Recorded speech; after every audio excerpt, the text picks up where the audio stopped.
turabasuhuje kandi tubifurije ishya n'ihirwe mu byo mukora byose kuri uyu munsi. Uyu munsi rero twateguye kubagezaho ubusobanuro bw'izina Honorine n'izina Theodore. Abakunzi bacu nk'uko mubizi bagiye babidusaba, hari n'abandi benshi bagiye badusaba amazina atandukanye, ariko uyu munsi turi busubize uwitwa Honorine ndetse na Theodore.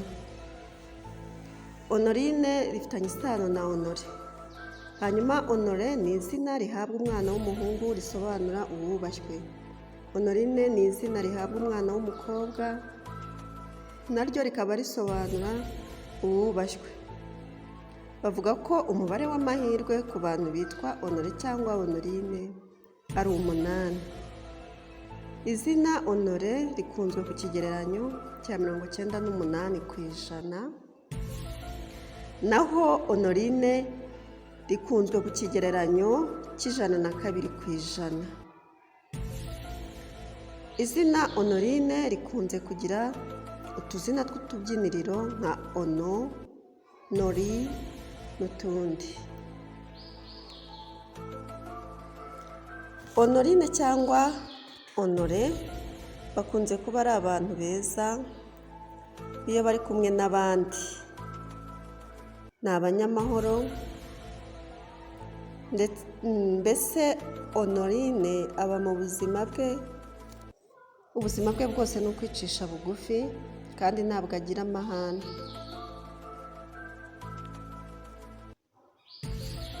Honore cyangwa Honorine akunze kumera nk'umuntu ucecetse ariko burya araganira. Honorine cyangwa se Honore yanga akarengane ndetse yanga no kubabaza abandi, kandi ahora anabirwanya. Umuhungu witwa Honore agira amarangamutima cyane, ku buryo bituma abantu benshi bamugereranya n'abagore. Honore afata vuba, ndetse iyo ageze mu rukundo Honore cyangwa se Honorine agaragaza amarangamutima cyane. Ibyo bikaba byafatwa nk'uburyarya, bigatuma bamwanga kuko aba ashaka gukundwa nk'uko akunda. Honore cyangwa se Honorine iyo akiri umwana aba ari umutesi kandi akanabikurana. Uwo ni Honore cyangwa se Honorine. Reka noneho turebe izina Theodore. Theodore ni izina rihabwa abana b'abahungu, rikaba risobanura impano y'Imana. Izina Theodore rikunzwe gukoreshwa cyane n'abanyamibare n'abahanga mu mitekerereze. Iri zina ryamamaye muri Leta Zunze Ubumwe za Amerika ndetse n'Uburayi, nko mu Bufaransa n'Uburusiya.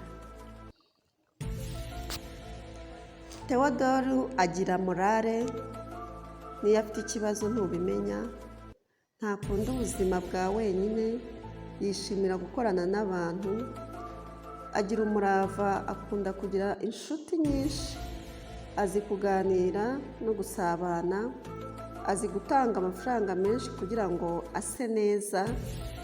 Theodore ni umuhanga, azi kwisobanura, ntajya atakaza cyangwa ngo abure icyizere. Theodore akunda gukora, ariko agakora yigenga, adashyizweho igitutu, kubera ko agira intego kandi akumva yatuza ayigezeho.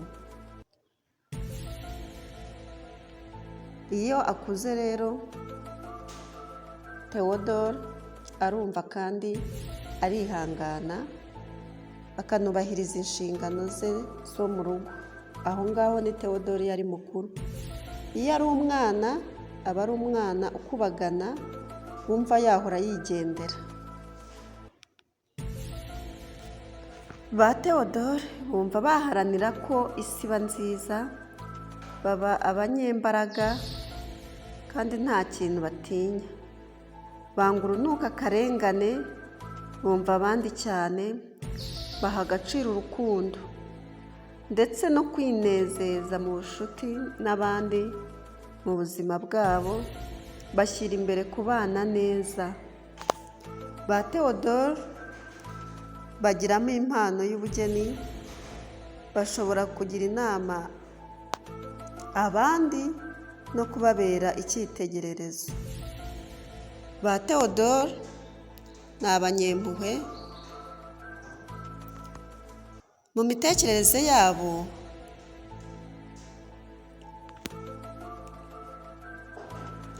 bumva imyuga yose bayikora kandi vuba iyo itanga inyungu.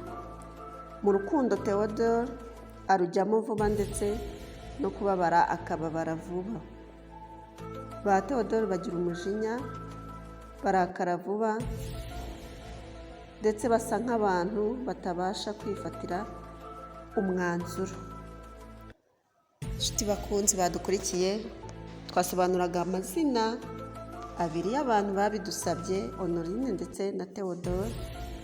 Mukomeze kugira ibihe byiza. Ibiganiro byo bitandukanye nakagaruka.